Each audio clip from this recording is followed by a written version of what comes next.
কলকাতা পুরসভার টানাপোড়েনের মধ্যেই এবার তৃণমূল কাউন্সিলরদের নিয়ে বৈঠকের ডাক। আগামীকাল বিকেল 4টায় বৈঠক। তবে তৃণমূল সুপ্রিমো মমতা বন্দ্যোপাধ্যায়ের বাড়িতে নয়, বৈঠক হবে তৃণমূল ভবনে। আরো বিস্তারিত জেনে নেব আমাদের প্রতিনিধি সায়ন্তর কাছ থেকে। সায়ন্ত, কলকাতা পুরসভায় বর্তমানে বোর্ড নিয়ে যে টানাপোড়েন চলছে এবং মেয়র সম্প্রতি পদত্যাগ করেছে, এই অবস্থায় কলকাতা পুরসভার তৃণমূলের প্রত্যেক কাউন্সিলরকে তৃণমূল ভবনে বৈঠকে ডাকলো তৃণমূল নেতৃত্ব। থাকবেন চেয়ারপারসন মালা রায়ও, এবং এই বৈঠকে মূলত হাউসের বিষয় এবং অন্যান্য দিন কাউন্সিলর কিভাবে এগোবেন সেই বিষয়টি নিয়ে আলোচনা হবে। একই সঙ্গে প্রশাসনের সঙ্গে কিভাবে যুঝতে হবে সেটাও মূলত এই বৈঠক থেকে দিক নির্দেশ করবে দলীয় নেতৃত্ব। দীপ, অনেক ধন্যবাদ সায়ন্ত।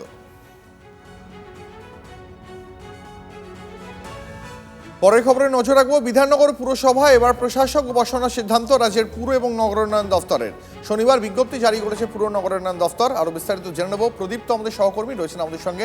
প্রদীপ্ত, দেখো, দিন কয়েক আগে বিধাননগর পুরসভার মেয়র কৃষ্ণা চক্রবর্তী তিনি পদত্যাগ করেন এবং কৃষ্ণা চক্রবর্তী পদত্যাগ করার ফলে পুরো মেয়র পরিষদের যে বোর্ড, সেই বোর্ড ভেঙে গিয়েছে এবং সে কারণেই আপাতত পুরো প্রশাসক বসানোর সিদ্ধান্ত নিয়েছে রাজ্যের পুর নগর উন্নয়ন দপ্তর। এবং বিধাননগর পুরসভার যিনি কমিশনার রয়েছেন আইএএস অফিসার রবি আগরওয়াল, তিনি এই দায়িত্ব সামলাবেন। আপাতত 6 মাসের জন্য পুর প্রশাসক নিয়োগ করা হলো, অথবা তার মধ্যে যদি নির্বাচনের মাধ্যমে নতুন বোর্ড তৈরি হয় তাহলে প্রশাসকের আর কাজ থাকবে না, অন্তত তেমনটাই বিজ্ঞপ্তিতে যা জানানো হয়েছে। এখন আগামী সোমবার থেকেই এই পুর প্রশাসক বিধাননগর পুর বোর্ডের দায়িত্ব নিতে চলেছেন বলেই আমরা জানতে পারছি। ধন্যবাদ প্রদীপ্ত।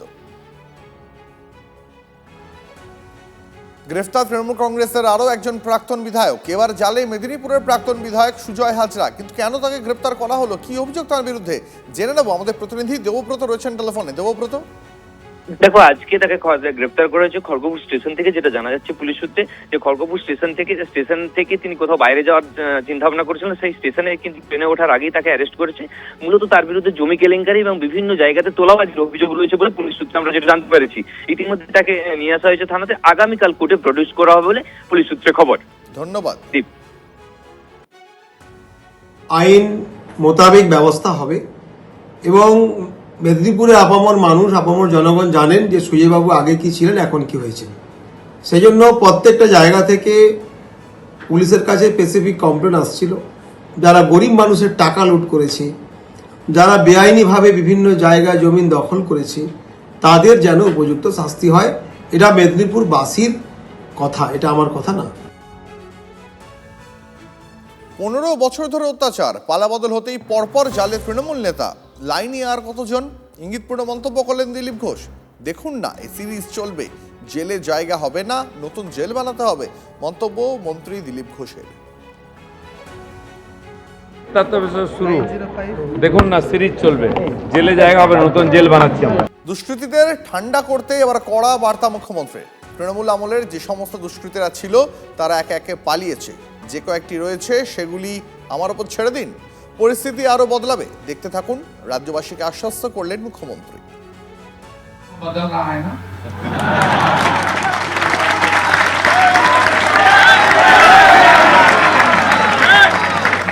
आने वाला दिन में और भी अच्छा हो। गुंडा सब भाग गया, बाकी जो बचे खुचे है मेरे ऊपर छोड़ दीजिए। মেসি কাণ্ডে ফের অরূপ বিশ্বাসকে তলব পুলিশে। সোমবার বেলা 12টার মধ্যে বিধাননগর দক্ষিণ থানায় হাজিরার নির্দেশ। 2025-এর 13 ডিসেম্বর যুবভারতীতে মেসির অনুষ্ঠানে চরম বিশৃঙ্খলা। অরূপ বিশ্বাসের ঘেরাটোপে মেসিকে দেখতে না পেয়ে স্টেডিয়ামে জনরোষ আছড়ে পড়ে। সেই অনুষ্ঠানের আয়োজক শতদ্রু দত্তকে সেই সময় পুলিশ গ্রেপ্তার করেছিল। রাজ্যে পালা বদলের পর অরূপ বিশ্বাসের বিরুদ্ধে থানায় অভিযোগ দায়ের করেন শতদ্রু দত্ত। সেই অভিযোগের ভিত্তিতে এর আগে তলব করলেও বৃহস্পতিবার অসুস্থতার কথা বলে হাজিরা দেননি অরূপ বিশ্বাস। এই প্রেক্ষাপটেই ফের তাকে তলব করল পুলিশ।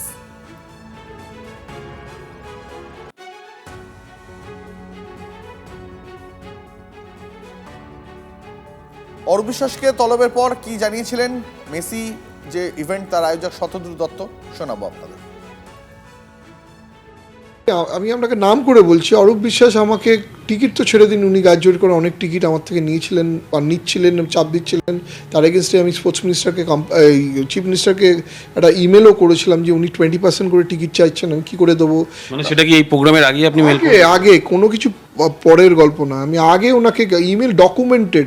উনি আমায় লাস্টে বলে তোর থেকে আমি পারমিশন নেবো না, কিছু এটা মাঠটা তো আমার, আমি তোর থেকে পারমিশন নেবো না। এটা অরূপ বিশ্বাস আমায় বলেছিল যে অ্যাক্সেস কার্ড তোমাকে দিতেই, যদি না দিস আমি তোর পারমিশন নেবো না। উনি জানেন উনি শো ফ্লোতে নেই, উনি প্রথমে ঢুকে, আমি গিয়ে সিপিকে বললাম যে মাঠে এত লোক, উনি আমাকে বললেন দেখছি তার মধ্যে উনি ঢুকে পড়লেন। উনি ঢুকেই প্রথমে পেটে হাত দিচ্ছেন, কাঁধে হাত দিচ্ছেন, ছবি তুলছেন, তারপরে যেখানে আমি যাচ্ছি সেখানে তাড়া করছেন, আমার তো শো ফ্লোটাই করতে দিচ্ছিল না। উনি ওনার ফ্যামিলির লোকেদের ডেকে নিলেন, নিয়ে ওখানে ছবি তুলতে শুরু করলেন। আমাকে একা কাঠঘোড়ায় তুলে দেওয়া হলো, বিকজ আমি একটা সফট টার্গেট। জানে আমাকে যদি না স্কেপগোট করা হয় তাহলে কাকে করবে। আমি যদি মিসম্যানেজমেন্ট করতাম, বাকি 3টে ইভেন্টে ও তো মিসম্যানেজমেন্টই হতো। আমার টিমই তো করেছে, ওখানেও আমার ভেন্ডার, এখানেও আমার ভেন্ডার ছিল। আমি তো আদালতে যাবই এবং আমি রিকোয়েস্ট করবো কারেন্ট গভর্নমেন্টকে ইনভেস্টিগেশন স্টার্ট করা হোক। I am ready to face investigation. বাংলার ফুটবলের নিয়ামক সংস্থা আইএফএতেও স্বরূপের দাদাগিরি চলত। স্বরূপের সহ সভাপতি পদ নিয়ে আইনি পরামর্শ নিচ্ছে আইএফএ। প্রাক্তন ক্রীড়ামন্ত্রী অরূপ বিশ্বাসের ভাই হওয়ার যাবতীয় সুযোগ নিয়েছেন স্বরূপ। নিজের সাঙ্গপাঙ্গদের ব্যবহার করে বিভিন্ন ক্ষেত্রে প্রভাবিত করার চেষ্টা করতেন। রাজ্য সরকারের বেঙ্গল ফুটবল একাডেমি থেকে সুরুচির সঙ্গে ফুটবলারদের সই করার চাপ দেওয়ার অভিযোগ স্বরূপের বিরুদ্ধে। ক্রীড়ামন্ত্রীর ভাই হিসেবে কতটা প্রভাব বিস্তার করতেন এই আইএফএতে? দেখুন, উনি না ডাইরেক্টলি যে খুব অ্যাগ্রেসিভ হতেন তা নয়, উনি কিছু সঙ্গে লোক নিয়ে চলতেন। মূলত কিন্তু কথা বলতো ওর এই সঙ্গীরা, যা বক্তব্য, যা বলার, যা ঝামেলা করার সেটা করতো ওর সঙ্গীরা। সুরুচি সঙ্গ নাকি বেঙ্গল একাডেমি যে রয়েছে সেই বেঙ্গল একাডেমি থেকেও নাকি প্লেয়ারদের নেওয়ার ক্ষেত্রে প্রভাবিত করতো। আমিও এরকম কমপ্লেন্ট শুনেছি যে প্লেয়াররা একটা সময় অসুবিধায় পড়েছে বা তাদের কাছে চাপ দেওয়া হয়েছে সুরুচিতে সই করার জন্য। থ্রেট কালচার বলতে পারো। মিটিংয়ে বসে স্বরূপ বিশ্বাস বলেছিল যে অমুক লোককে কোচ করতে হবে, আমি নাম করে বলছি না কোচের, যে অমুক লোককে কোচ করতে হবে, এটা কিন্তু ক্রীড়ামন্ত্রীর ইনস্ট্রাকশন আছে। সেখানে কোচেস কমিটি বলছে তাহলে আমাদের দরকার কি? আইএফএ কি স্টেপ নিচ্ছে স্বরূপ বিশ্বাস? দেখুন, লিগাল অ্যাকশন নিতে পারি কি না সেই জায়গাটায় একটা ধোঁয়াশা আছে, আমি আলোচনা করছি। এই ধোঁয়াশাটা ক্লিয়ার হলে আমরা বুঝতে পারবো যে আমাদের কি করা উচিত। তৃণমূল আমলে ময়দানেও অভিষেকের চোখ রাঙানি। ডায়মন্ড হারবার এফসির জন্য নিয়ম বদলাতে হয় আইএফএ কে। ইস্টবেঙ্গল মোহনবাগানের সঙ্গে কলকাতা লিগে অভিষেকের ক্লাব যাতে খেলতে পারে তাই দুটো ডিভিশনকে জোর করে মিলিয়ে দেওয়া হয়েছিল বলে অভিযোগ। আবির্ভাবেই কলকাতা লিগে প্রথম ডিভিশনে খেলে ডায়মন্ড হারবার এফসি, কোয়ালিফাই করে প্রিমিয়ার বিতে। পরের বছর রাতারাতি প্রিমিয়ার এ আর প্রিমিয়ার বি দুটো ডিভিশনকে মিলিয়ে দেওয়া হয় যাতে কলকাতার 3 প্রধানের সঙ্গে খেলতে পারে ডায়মন্ড হারবার এফসি। প্রাক্তন ক্রীড়ামন্ত্রীর নির্দেশে আইএফএর নিয়মে এই বদল। অন্যান্য ক্লাবগুলিকেও বাধ্য করা হয় সায় দেওয়ার জন্য। ডায়মন্ড হারবার এফসি অনুশীলন করত বিধাননগর পুরসভার মাঠে, ম্যাচ পেতেও অসুবিধা হতো বলে অভিযোগ আইএফএর।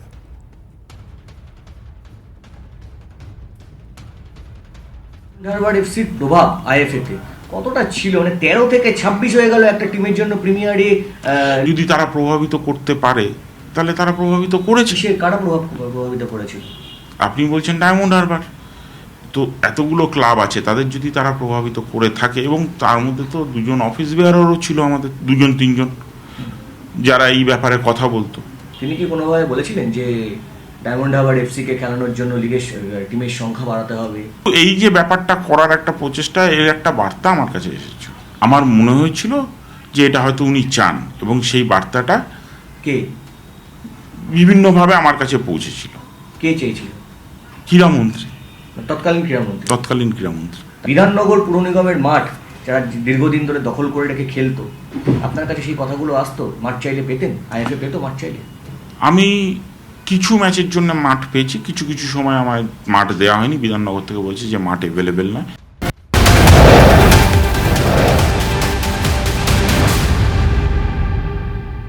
বদলের বাংলায় গুরুত্ব পাচ্ছেন বিরোধী বিধায়করাও। নবান্নের রেলের বৈঠকে রতিন ঘোষ, অরুণভ সেন দুই তৃণমূল বিধায়কের মুখে উন্নয়নের জয়গান। উন্নয়ন সবার জন্য বলে মমতাকেই খোঁচা বাগনানে তৃণমূল বিধায়কের। ন্যায্য দাম পেলেই জমি দিতে প্রস্তুত কৃষকরা, দাবি অরুণাভ সেনের। আমরা সাধুবাদ জানাবো। এটা গভর্নমেন্টের এবং সিএমের অত্যন্ত একটা কি বলবো, অত্যন্ত ভালো একটা পদক্ষেপ, যেখানে ডেভেলপমেন্টের ক্ষেত্রে সকলের সহযোগিতা দরকার এবং ডেভেলপমেন্টের ক্ষেত্রে আমাদেরও সেই সহযোগিতা সরকারকে করা দরকার। কারণ ডেভেলপমেন্ট সার্বিক, ডেভেলপমেন্ট সবার জন্যে, কোনো কারুর ব্যক্তিগততার জন্যে নয়। ডেভেলপমেন্ট সবার জন্যে। বাগনানের মানুষ আমাকে ভোট দিয়েছেন, আমাকে এমএলএ করেছেন এবং আমি এমএলএ হয়ে যাবার পর বাগনানের সমস্ত মানুষেরই আমি এমএলএ, ফলে সবার জন্যই এই কাজটা আমার করা দরকার। আমার মনে হয় না জমির প্রবলেম আগেও ছিল, এখনও আছে বলে। জমির যেটা প্রবলেম, ন্যায্য মূল্য যদি কৃষককে দেওয়া হয়, কৃষক জমির মালিক জমি দিতে প্রস্তুত থাকে। এটা আগেও প্রবলেম ছিল বলে আমার মনে হয় না, এখনও এটা প্রবলেম আছে বলে আমার মনে হয়। আমি তো জোর করে তাকে নেত্রী হিসেবে দেখতে পাই না। তিনি যদি আমাদের নেত্রী থাকার থেকে তার ভাইপোর পিছিয়ে থাকতে বেশি পছন্দ করেন, আমার তো কিছু বলার নেই সেখানে। আমরা তাকে নেত্রী মানলেও তিনি যদি না মানেন, আমাদের তো কিছু করার নেই।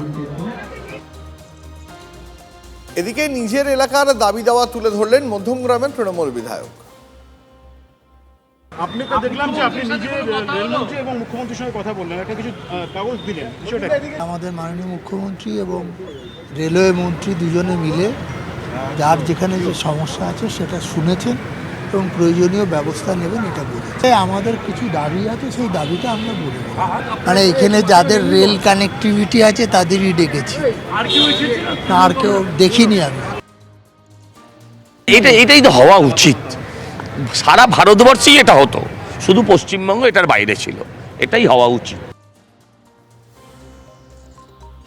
তৃণমূল নেতাদের দলে নেওয়া নিয়ে অবস্থান স্পষ্ট করলেন বিজেপির রাজ্য সভাপতি শ্রমিক ভট্টাচার্য। তৃণমূলের জন্য বিজেপির দরজা এখন বন্ধ, ফোন করলে দেখা করলেই বিজেপি নিয়ে নেবে, এটা মনে করার কোনো কারণ নেই, মন্তব্য শ্রমিক ভট্টাচার্য। আমাদেরও তো একটা সৌজন্য আছে, রাজনৈতিক রুচিবোধ আছে। তো দিকভ্রান্ত কিছু মানুষ যদি এদিকে ওদিকে ঘোরাঘুরি করেন, তারা যদি ফোন করেন, ফোন ধরাটাও তো একটা ভদ্রতা। কেউ যদি আসেন বাড়িতে দেখা করতে, তাহলে তাকে তো বসানো উচিত, চা খাওয়ানো উচিত। তো সেটা যদি আমাদের কেউ করে থাকে, করছেন, এটা মনে করার কোনো কারণ নেই যে তাদের বিজেপি নিয়ে নেবে। দরজা এখন বন্ধ। রাজ্যের হারানো গৌরব ফিরিয়ে আনতে হবে, শুভেন্দু অধিকারীর নেতৃত্বাধীন বিজেপি সরকারকে বার্তা প্রয়াত বুদ্ধদেব ভট্টাচার্য স্ত্রী মীরা ভট্টাচার্য। ধর্ম বর্ণ নির্বিশেষে সবাই একসঙ্গে শান্তিতে থাকুক। চরম ডানপন্থী হয়েও যদি ওরা রাজ্যের জন্য কাজ করে, তাহলে আমাদের কাছে ওনারা উদাহরণ তৈরি করবেন। TV9 বাংলা এক্সক্লুসিভ সাক্ষাৎকারে মন্তব্য মীরা ভট্টাচার্য। এই যে ভেতর থেকে বেরিয়ে আসছে রাগ, জনরোষ, ওনাদের 34 বছর সাথে যদি 15 বছরকে মিলিয়ে দেন, পরের 15 বছর মানে 11-র পর, তাহলে মনে হয় ঠিক হবে না। কারণ 34 বছর ওনারা প্রচুর কাজ করে গেছেন, কোনো দুর্নীতির অভিযোগ নেই, কোনো দুর্নীতির অভিযোগ নেই। রাজ্যে আবার পালাবদল হয়েছে, একটা চরম ডানপন্থী সরকার এসেছে। হৃত গৌরব ফিরিয়ে আনতে হবে, আমাদের যে হৃত গৌরবটা ছিল, হৃত গৌরবটা ফিরিয়ে আনতে হবে। বাংলা, পশ্চিম বাংলার। দ্বিতীয়ত, আমি মনে করি আমরা সবাই ধর্ম বর্ণ নির্বিশেষে সবাই আগের মতো একসাথে থাকতে পারি। চরম ডানপন্থী হয়েও যদি রাজ্যের জন্য ওরা কাজ করেন, তাহলে নিশ্চয়ই আমাদের কাছে ওনারা মানে একটা উদাহরণ সৃষ্টি করবেন। আমার যতদূর মনে হয় ওনারা সেটা করতেই চেষ্টা করবেন। আমূল গোষ্ঠীর কর্তাদের নবান্নে বৈঠকে মুখ্যমন্ত্রী শুভেন্দু অধিকারী। বৈঠকে পশ্চিমবঙ্গে সংস্থার সম্প্রসারণ, বিনিয়োগের সম্ভাবনা এবং দুগ্ধ খাতে উন্নয়ন নিয়ে বিস্তারিত আলোচনা হয়েছে। আলোচনা অত্যন্ত ফলপ্রসূ হয়েছে জানিয়েছেন মুখ্যমন্ত্রী। আরও একবার সেই ছবি আপনাদের দেখাচ্ছি। আমূল গোষ্ঠীর কর্তাদের সঙ্গে নবান্নে বৈঠকে মুখ্যমন্ত্রী শুভেন্দু অধিকারী। বৈঠকে এই বাংলায় আমূল সংস্থার সম্প্রসারণ, বিনিয়োগের সম্ভাবনা এবং দুগ্ধ খাতে উন্নয়ন নিয়ে বিস্তারিত আলোচনা হয়েছে।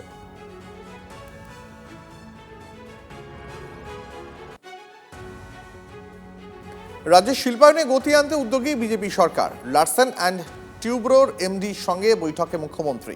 কলকাতা বিমানবন্দরে দুজনে দেখা হয়, সেখানেই দুজনের মধ্যে কথাও হয়। সেই ছবি আপনাদের দেখাচ্ছি। এই বাংলায় শিল্পায়নে গতি আনতে উদ্যোগী বিজেপি সরকার। এয়ারল্যান্ড-টির এমডির সঙ্গে বৈঠকে মুখ্যমন্ত্রী। কলকাতা বিমানবন্দরে দুজনের দেখা হয়, সেখানেই দুজনের মধ্যে কথা হয়েছে বলেই সূত্রের খবর।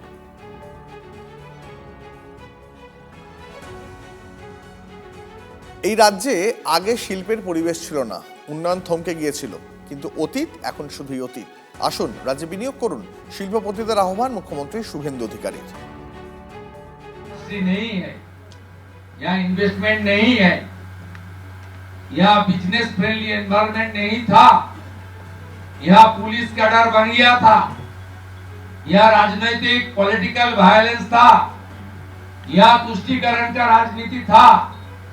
आप सब अतीत हो गया है, सब अतीत हो गया है। Past is past.